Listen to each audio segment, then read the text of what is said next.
Benvenuti alla nuova puntata di Illuminismo Psichedelico, forse la 104, credo la 104.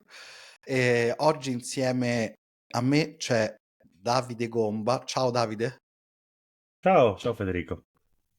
Ciao, benvenuto. Davide è un docente di Internet delle cose, diciamo, detto in più terra terra, uno smanettone, che si occupa di cose molto interessanti riguardo appunto l'ambito delle nuove tecnologie e che intersecano in qualche modo anche i festival transformational, sai, i festival di musica elettronica, eccetera, eccetera. Adesso vedremo durante la puntata come.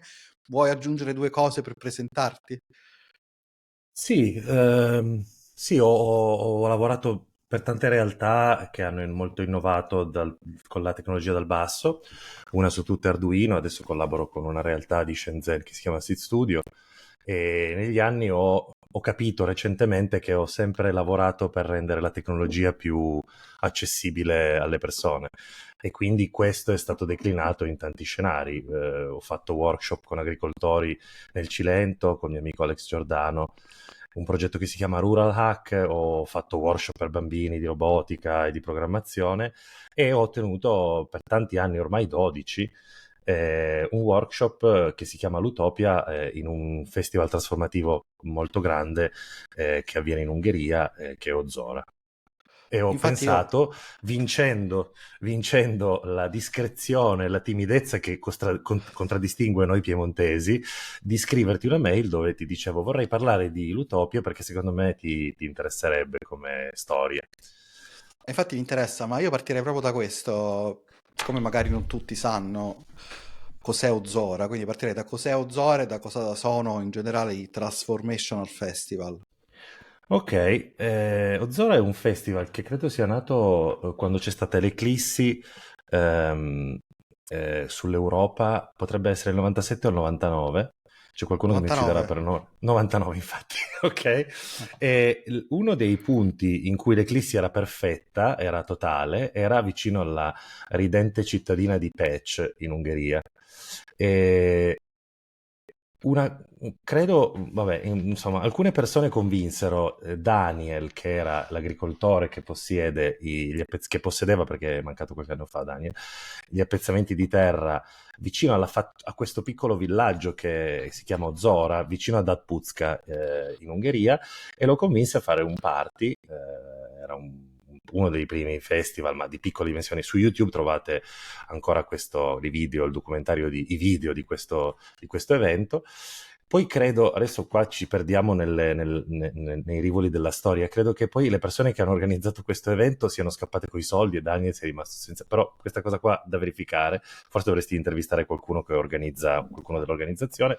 E quindi Ozora non l'hanno organizzato per qualche anno, poi credo nel 2004, 2005 o 2002 lo hanno ripreso a fare, e da allora con una certa frequenza fino a quest'anno, nel senso hanno appena rilasciato tutte le informazioni legate all'evento di quest'anno, ed è un festival molto grande. Loro dichiarano 30.000 persone, e quindi come dimensioni paragonabile credo al Boom, forse poco più grande o poco più piccolo del Boom. Avviene ogni anno, al contrario del Boom che avviene ogni 2 anni. È un posto molto molto molto evocativo, molto bello, nel senso che è molto grande, anche se non troppo, molto verde. Durante l'anno appunto è una fattoria, e negli anni hanno aggiunto con grandissima ehm, attenzione elementi costruiti in legno, che grandi statue, oppure c'è il Dome, che è un grandissimo, è uno dei posti più belli in cui abbiamo mai ballato, dove c'è praticamente questa grandissima cupola e il posto dove suona il DJ. Vabbè, io vedo, forse è Freud, però io vedo un grandissimo clitoride, cioè come se il DJ suonasse da dentro un clitoride. Poi cercate su internet il Domo, Zora, e ditemi voi a cosa assomiglia. Poi c'è il main stage, che è questo grandissimo posto con grande all'aperto, questo con dei teli, delle trame di lana o di materiale tessile per aumentare l'ombra, dove suonano appunto i DJ principali. Poi c'è un altro stage, ce ne sono diversi di stage, adesso non voglio elencarli tutti, però ce n'è un altro molto evocativo che è il Dragon Nest, che è È uno stage che sembra un grande drago che poi finisce con un ponte che è la bocca del drago e nella pancia del drago ci sono gruppi live che suonano. È un posto molto divertente. Ed è uno di quei posti in cui si verifica la cosiddetta taz, Mm. diciamo. Cos'è? Io entrerei anche un po' in questo dettaglio.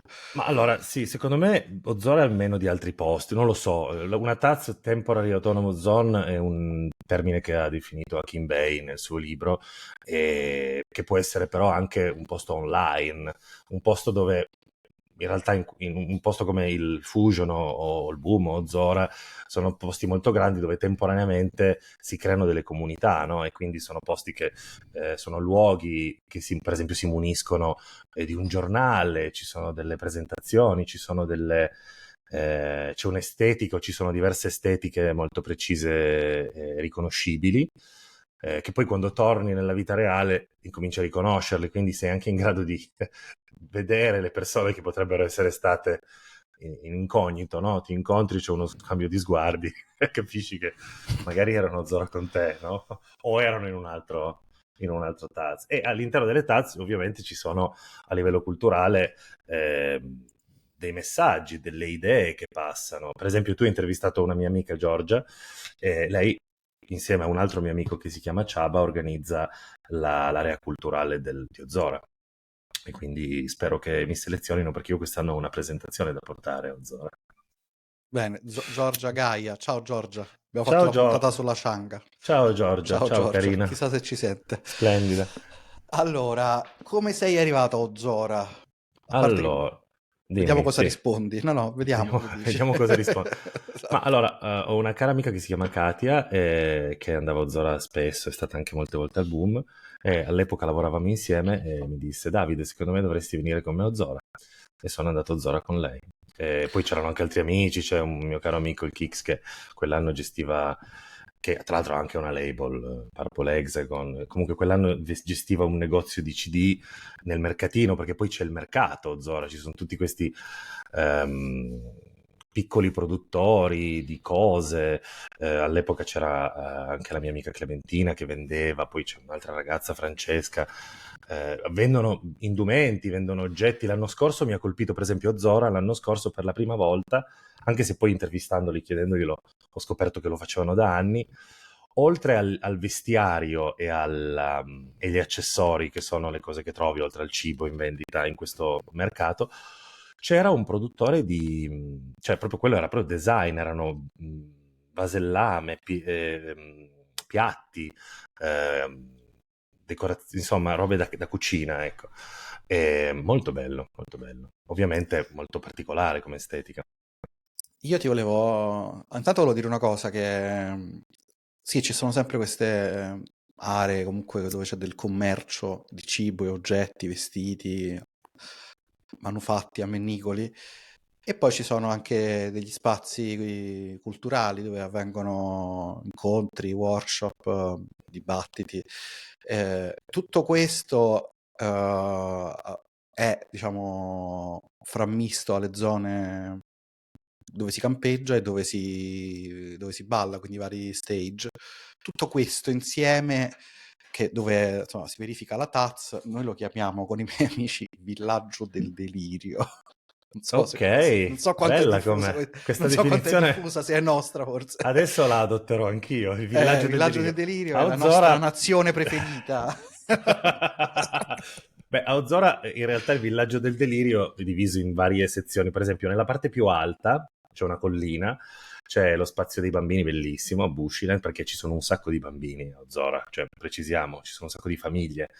Nel sito che ho appena messo su, l'utopia.art, ci sono un po' di foto che ho scattato negli anni delle attività che abbiamo portato avanti perché ho deciso di raccontarlo. Ho fatto questo sito l'anno scorso a Lisbona dopo Zora e adesso ci ho attaccato sopra un dominio e c'è lo spazio dei bambini e poi c'è questo grandissimo, poi c'è il bellissimo Mirador dove ci sono tutte delle opere d'arte. La Re Conora organizza questo spazio che è una sorta di torre di legno che dentro espone tutte le opere d'arte. E poi c'è l'Artibarn dove avvengono attività di workshop, quindi negli anni di giorno ci sono le sorelle Vonosh, che fanno le magliette, no?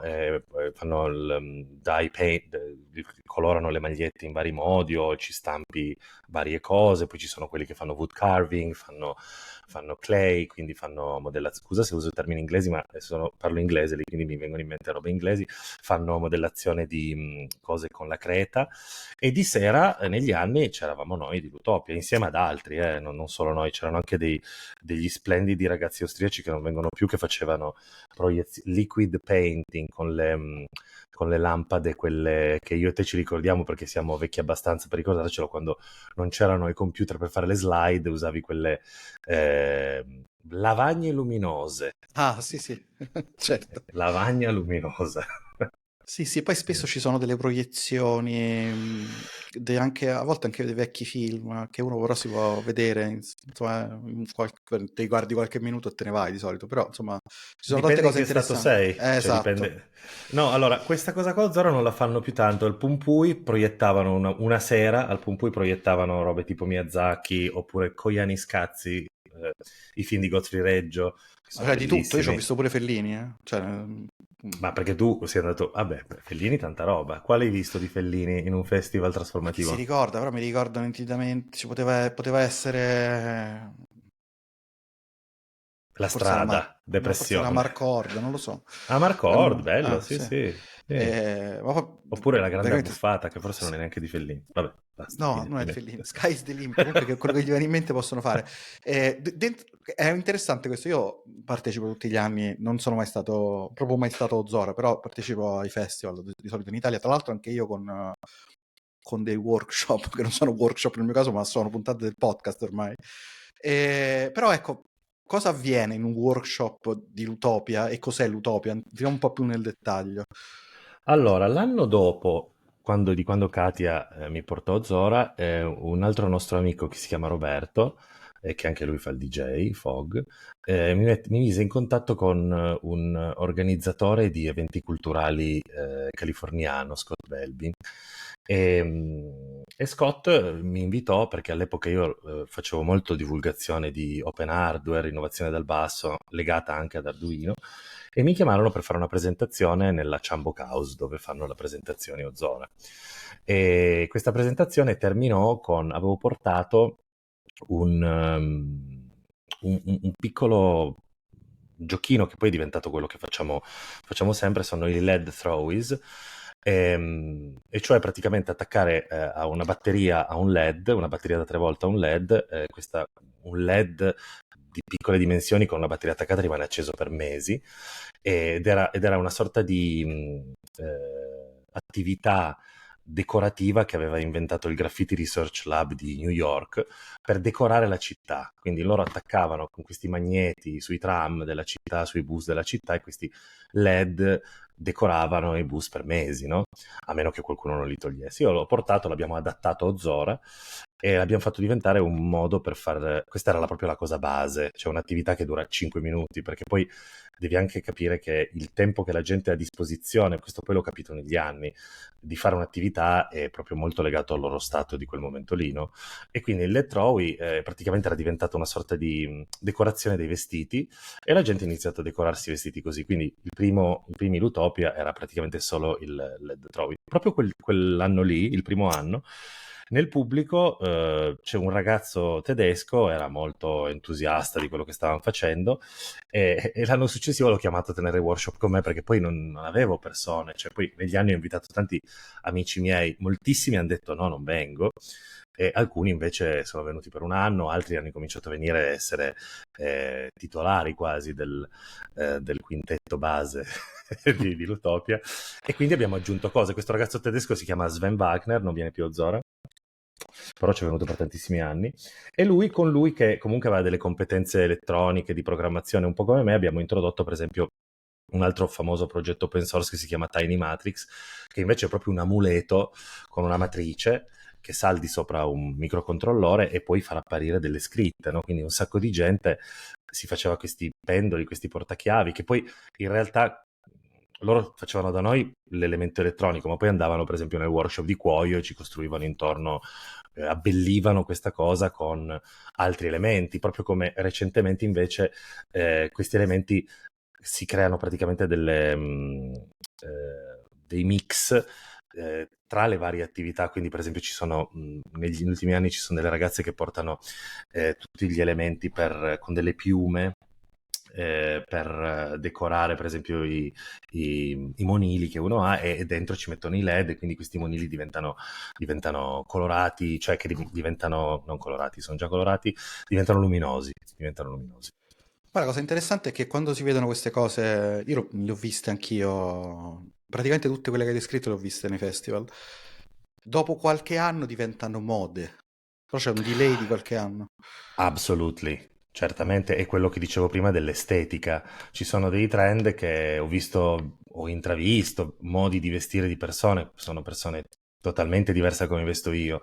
E ho visto questo diventare poi cose che magari 5 anni dopo vedi in una sfilata di moda, e ti rendi conto di come ci siano un sacco di vasi comunicanti e ci siano un sacco di ehm, trend, sono un po' fossero dei fiumi, dei rivoli che passano di lì. Non dico che partano da lì, magari non partono da lì. Secondo me un po' sì, però. Non lo so, perché poi ci sono molte persone che stanno molto meglio di me te economicamente, che vivono tra Goa, eh, Mosca e, boh, non lo so, adesso ho detto Mosca, ma potrebbe essere India, Cina, Singapore, e si possono permettere di viaggiare in questi festival e portare cose che fanno parte anche di stili di vita molto diversi dai nostri. Sì, sì, vabbè, però lì esplodono. Magari uno porta un dettaglio, però lì diventa un dettaglio che diventa un trend per decine di migliaia di persone, dove c'è un'estetica piuttosto importante che secondo me viene osservata. Tra tutti questi trend ce n'è uno nuovo che è quello a cui forse stai anche lavorando tu, che è quello dei festival tracker, non so come si dice, che sono, io ho capito benissimo cosa sono credo dei braccialetti per ritrovarsi con gli amici o no. Allora, sì, sicuramente a livello proprio commerciale, perché poi qua il punto è qua è la crasi tra il lavoro che faccio e queste attività. Sicuramente ho visto diverse realtà commerciali che stanno vendendo a prezzi allucinanti dispositivi di questo tipo, che uno dice, ma perché non usi il cellulare? A parte che ci vuole coraggio a tirare fuori il cellulare in una realtà simile, almeno io non lo tiro fuori. I primi anni lo lasciavo proprio in tenda, adesso me lo porto dietro perché ho paura che mi aprano la tenda, anche se casi di furto ne ho visti pochi negli anni.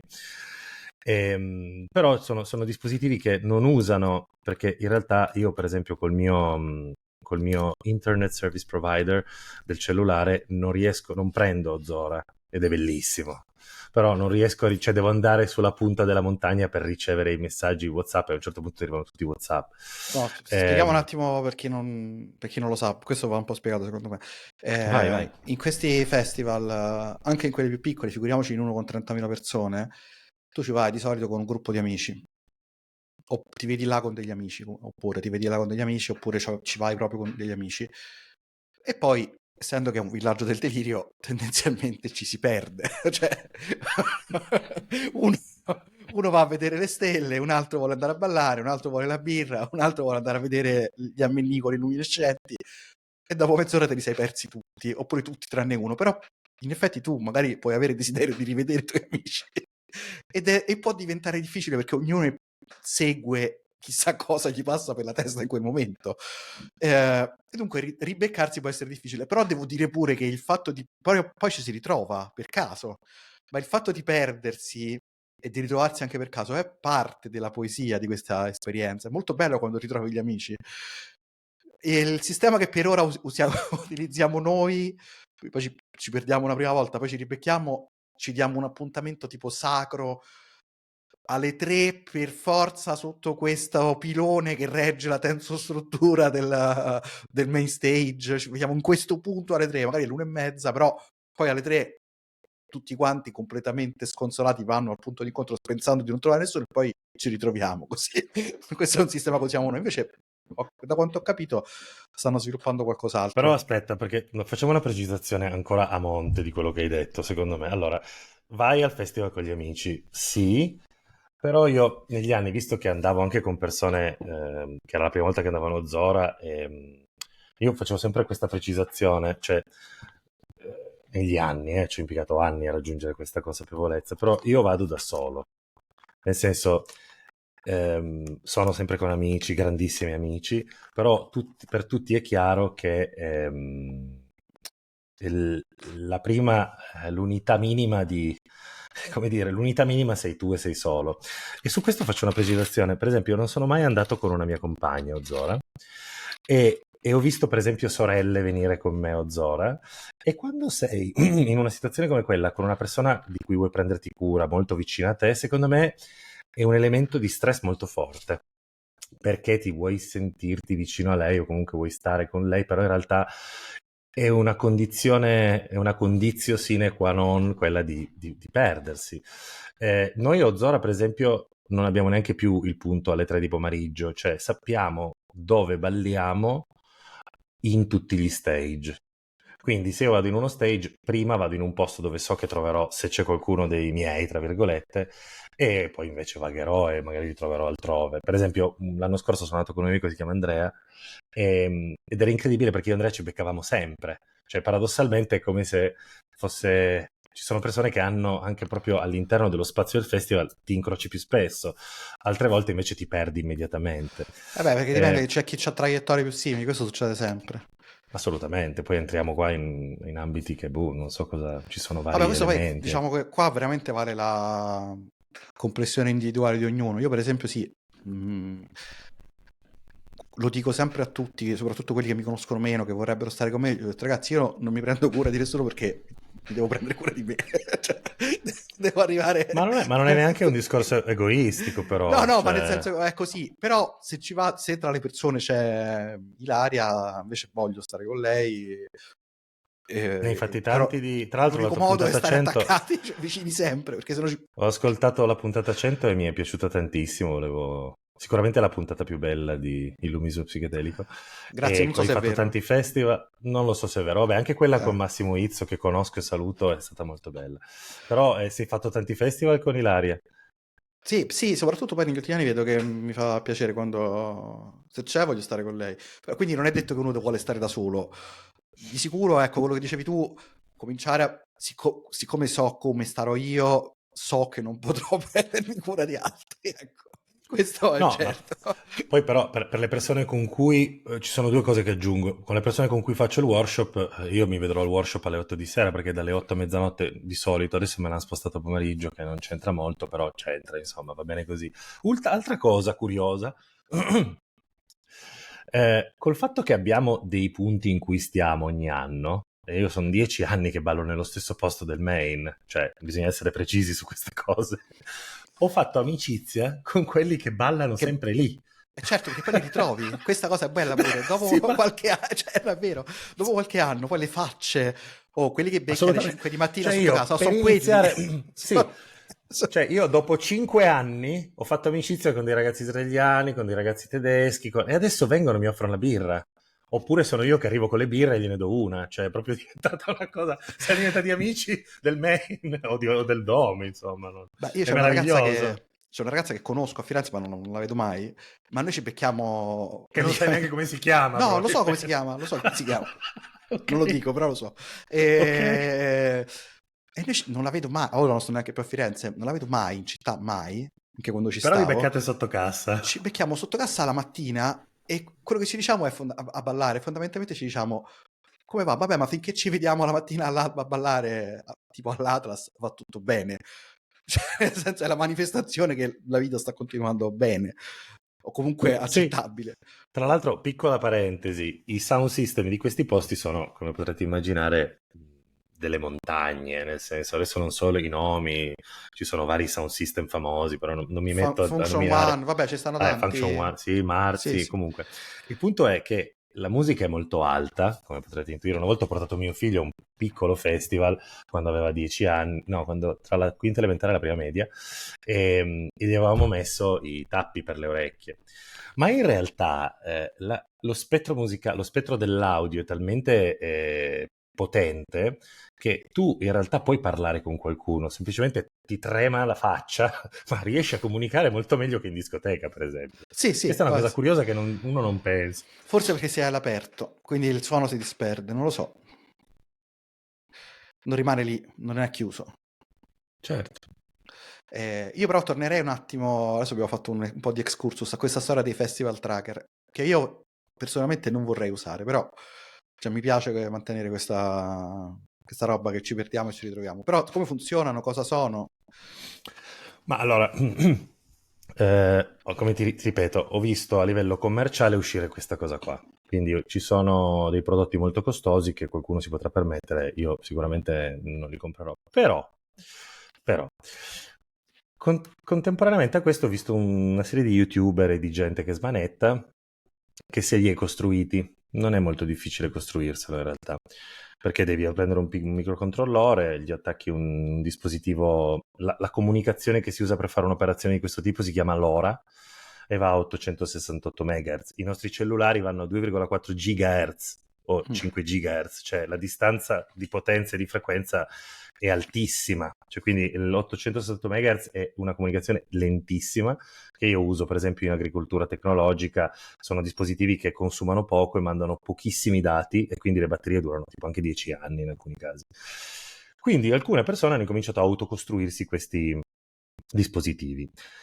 Oltre a questo trend che ho visto dell'autocostruzione e al trend commerciale, ho visto uscire l'ennesima esperienza di innovazione legata a questo tipo di comunicazione 868 MHz l'ora, però da una realtà californiana molto interessante che si chiama Meshtastic, e loro praticamente hanno creato uno stack, un protocollo che va sull'ora e permette di avere una chat tipo come se fosse WhatsApp con gruppi pubblici o anche privati tra le persone. E quindi ci sono un sacco di dispositivi che sulle linee guida, molto semplici a livello elettronico, sulle linee guida di questi qua di Meshtastic sono incominciati a essere prodotti in Cina da varie realtà di innovazione che hanno preso quelle linee guida e le hanno incominciate a manipolare e come dire, sviluppare per conto loro. Cioè sono dispositivi Meshtastic friendly. Poi quando Meshtastic fallirà ci sarà qualcun altro che ne farà una versione ancora più open source e quindi credo che saranno molto resilienti questi dispositivi. E ho incominciato a comprarne un po', ho incominciato a testarne le loro funzionalità e se tu anche se metti il telefono in airplane mode, tu ti comunichi via Bluetooth con questo dispositivo e attraverso questo dispositivo puoi parlare ad altri o a chiunque oppure a qualcun altro con cui hai pareggiato il dispositivo, la tua app, perché è un'app sul cellulare. E, e questo mi porta a un altro termine un po' strano che introduciamo adesso, che è Shanzai, nel senso, questo termine Shanzai è un termine che a me è molto caro, molto particolare, in cinese vuol dire fortezza sulla montagna, ma in realtà è un termine che è stato usato dalla fine degli anni 90 per tutti quei produttori di Shenzhen, io vado spesso a Shenzhen, tutti quei produttori di Shenzhen che copiavano. Inizialmente veniva usato per i copycat, per quelli che copiavano. Quindi loro prendevano, non so, tipo il cellulare Nokia, però non è che lo copiavano uguale, non gli bastava quello. Magari ci mettevano un'antenna e diventava anche un televisore. Un cellulare col televisore dentro. Oppure, non so, lettori DVD con lo schermo, ma anche la possibilità di attaccare delle casse Bluetooth. Cioè, innovavano. Adesso questo Shanzaiismo, questa cosa dello Shanzai ha fatto sì che un sacco di produttori, eh, adesso ne nomino alcuni, ma Liligo oppure Rack, hanno incominciato a produrre dispositivi Meshtastic uno più diverso dell'altro, uno più bello dell'altro. In realtà potrei addirittura mostrarveli, ma forse mi hai detto che è meglio mantenere tutto a livello audio senza ricorrere all'uso di immagini. E se andate su l'utopia.art vedete nel workshop di quest'anno alcune delle foto di questi dispositivi e ho voluto aggiungere questo elemento al mio workshop di decorazione. Cioè, negli anni ovviamente non ho fatto solo decorazione, perché se qualcuno veniva e abbiamo riparato un sacco di dispositivi, soprattutto verso la fine del festival, quindi diventa l'Utopia anche un luogo dove vieni a riparare cose, perché abbiamo il saldatore, abbiamo cose per riparare.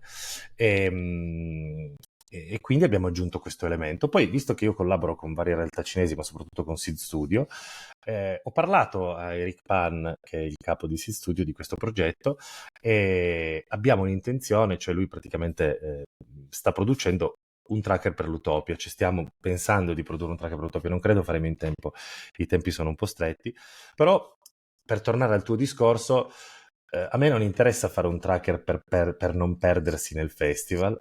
Io per tutta una serie di motivi penso che in futuro ci servirà grandi sorprese a livello di comunicazioni private, la possibilità di comunicare con gli altri. E secondo me è interessante utilizzare questo workshop qua e la presentazione che farò quest'anno per spiegare a tutti i ragazzi, perché poi negli anni ne ho viste tantissime persone diverse, che magari tornano a casa e questa cosa qua che hanno imparato al festival può diventare uno strumento per comunicare con gli altri nelle loro città. Ecco, secondo me è meglio perdersi al festival, ma non perdersi nella vita reale o comunque nella vita di tutti i giorni. Tu dici che potrebbe essere un modo di comunicare, diciamo, utilizzando altri canali, altre frequenze, alternativo a quelli che ci sono già a disposizione, il che può essere utile, diciamo, per alcune ragioni, se vuoi esplorale.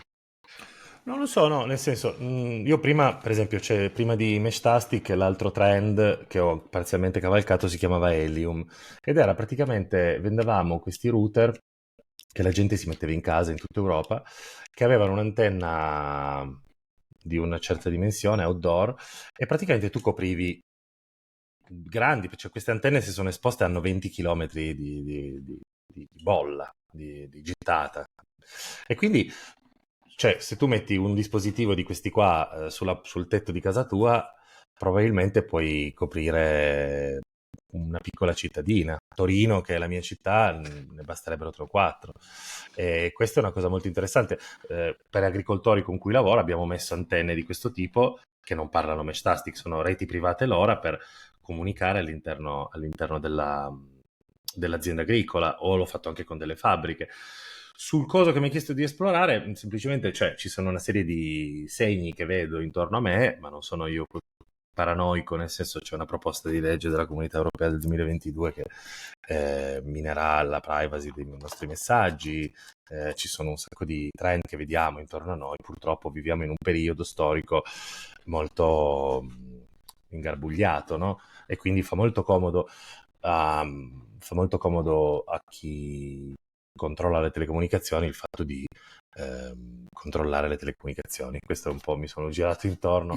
E chi è che controlla le telecomunicazioni oggi? Cioè, c'è un libro bellissimo di Varoufakis che si chiama Tecnofeudalesimo che parla di come, che invito tutti a leggere, che parla di come al giorno d'oggi ci sono, è come se noi vivessimo come se fossimo dei servi della gleba che vivono e lavorano un campo in cambio di poterne mangiare i frutti. Questa è una metafora molto bella di Varoufakis. E quando tu vai su Instagram o su Facebook o fai un programma su Twitch, Twitch è l'altra chiesa perché è Bezos, però Instagram e Facebook è Zuckerberg, tu praticamente stai raccontando ai tuoi amici lontani che hai appena avuto un figlio e metti la foto pure di un bambino, magari aiuto, su una piattaforma di quel tipo.